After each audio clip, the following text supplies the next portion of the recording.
César Leal, Walter. Vamos falar nesse vídeo sobre Alex Raymond.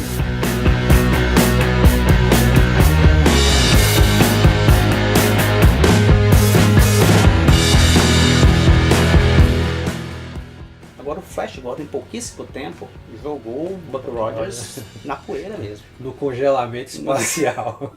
Especificamente isso, porque em pouco tempo a tira cresceu muito, fez muito sucesso. Ela tomou uma dimensão enorme. O que na verdade começou a... Teve seriado, né? Teve seriado. Então, teve aquele filme com trilha sonora do Queen. Aí a gente já está na década de 80. Não, mas eu já tô... o que eu conheço. Os seriados da década de 40, de 36, 38, 40, tem uma coisa interessante até. Porque assim, a Daily Arden dele era extremamente sensual. O desenho dela, né, provavelmente vai botar uma imagem disso agora, hein? Mas era extremamente sensual. E isso era uma coisa que denotava muito forte nos quadrinhos, tanto que tinha uma certa repetição de texto, de roteiro, que assim, o Ming apaixonava pela Daily Arden. Se eles estão fugindo, encontravam um rei de um outro local, um outro personagem, o cara acabava arrastando a asa para ela, do mesmo jeito que as mulheres arrastavam pro Flash. Tá. Né? Sempre teve essa coisa, essa tensão, né? Aí a filha do Ming, ela se apaixona pelo Flash, o príncipe Barin de Arbórea já quer matar o Flash porque ele era apaixonado por... Tinha uma coisa meio romanceada aí, até um pouco repetitiva, mas dentro do andamento da história, ela funciona perfeitamente. Até porque, como eram quadrinhos de jornal, né, você até quando você lê sequenciado um livro desse, você até às vezes sente uma coisa assim. Mas o leitor que lia um capítulo hoje, um outro capítulo no outro domingo, na outra semana, ele tinha uma coisa mais assim. E o fato da Daily Arden ser extremamente sensual causou um certo problema no seriado de 36. Você teve uma atriz, a Jen Rogers, na época, ela foi colocada para fazer a Daily Arden. E assim, o pessoal queria emular um pouco disso. E a Jen Rogers era muito bonita. Ela era muito bonita. Ela tinha um corpo muito bonito, ela era estonteante, né, como diziam na época.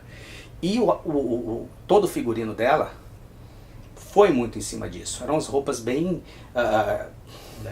decotes, os tecidos leves, tecidos finos.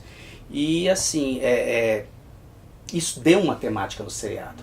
E ela foi muito exigida pelo diretor e ela fez muito bem esse papel nesse ponto. O próprio seriado tinha um toque meio de erotismo, não muito comum nos seriados da época. Certo. Tanto que quando eles fizeram a continuação... Não teve algum movimento, vamos parar com isso?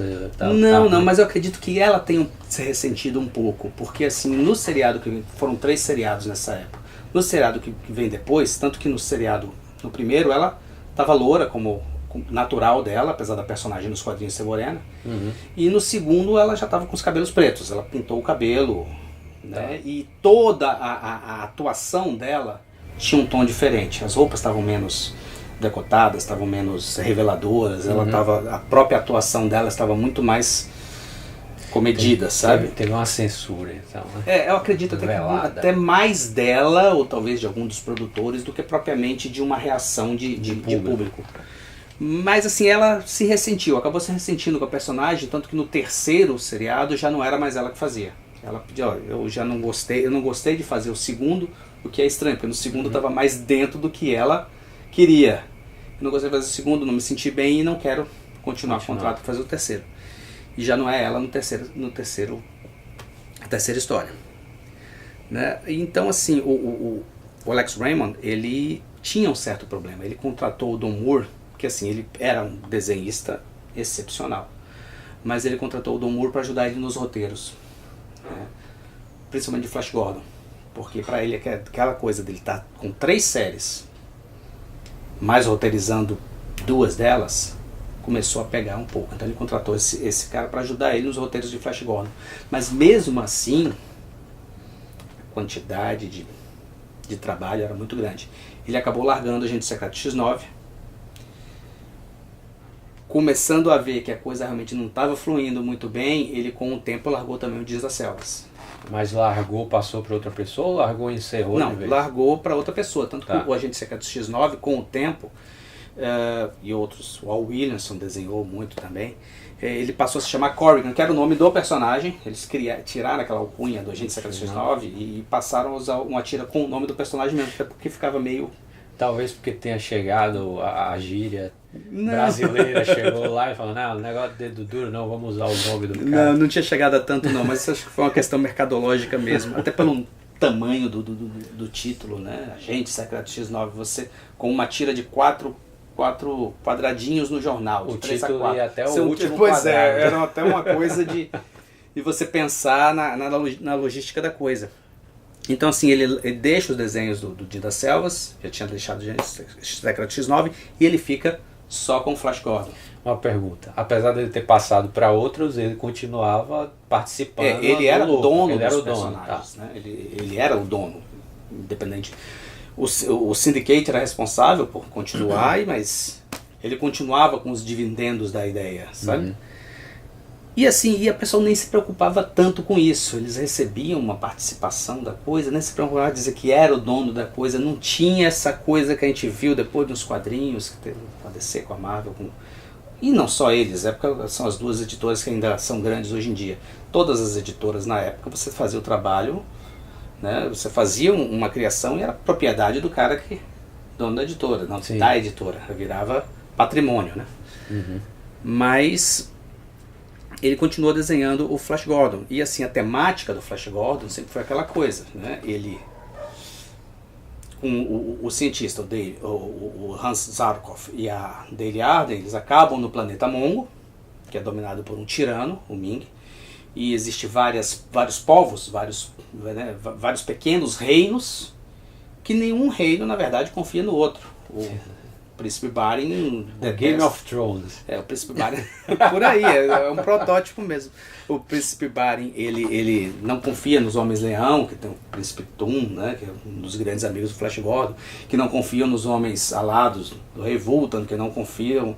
Então é aquela coisa mesmo do Ming ter um poderio maior, mas ganhar muito, na verdade, com os conflitos entre os reinos. A inimizade de todo mundo enfraquece todo mundo. Exatamente. Então o ponto do Flash Gordon, apesar de que no início tem uma coisa, o próprio Flash Gordon vira rei de um dos reinos, o reino das cavernas, mas isso passa, a temática mesmo é aquela coisa dele começar a regimentar todo mundo para perceberem que a união deles vai fazer a força para derrubar o Ming. Tá. E isso vai num crescendo da história, né? O Ming chega a um ponto que o Ming é destituído, e o Flash Gordon, eles voltam para a Terra. Tá. Isso um pouco antes da Segunda Guerra Mundial. Aí ele acaba se envolvendo com umas histórias do Flash Gordon entrando no exército e combatendo um tirano na Terra. Na Terra, na verdade, já era Adolf Hitler. Os Estados Unidos não tinham entrado na guerra ainda, mas a ameaça do nazismo já era perene. E, na verdade, de um modo geral, todos os quadrinhos americanos entraram na guerra muito antes dos Estados Unidos. Todos os super-heróis tiveram envolvimentos contra a tirania de Hitler. No caso de Flash Gordon, não aparece Hitler em si. Você percebe que é um povo que está dominando a Europa, uma referência clara, né, com armas desenvolvidas, mas é uma referência clara. E logo depois disso, os Estados Unidos efetivamente entram na guerra. E Alex Raymond vai para a guerra. Ele larga os desenhos de Flash Gordon até por uma questão prática. Ele entrou na guerra. Flash Gordon continua a sair com outros autores. Apesar de que essa coisa inicial, né, e dos desenhos dele, Flash Gordon, né, aquela coisa do Ming e depois o declínio de Ming, já essa história na Terra já não fez, nunca mais Flash Gordon chegou a fazer tanto sucesso quanto nessa época. E logo depois os autores mandaram o Flash Gordon para Mongo de novo, o Ming retorna, você tem várias situações. Mas já não era a mesma coisa. Nunca conseguiu, o timing e a coisa nunca foi a mesma. Nunca aconteceu. Esse é um dos motivos que eu gosto de quadrinho japonês. Porque os caras, na maioria das vezes, quando não faz sucesso, os caras encerram de qualquer jeito. Mas até os grandes sucessos, chega uma hora que o cara vê que é ali. Quando ele começa, ele já tem na cabeça, não, vai terminar assim. E vai e termina.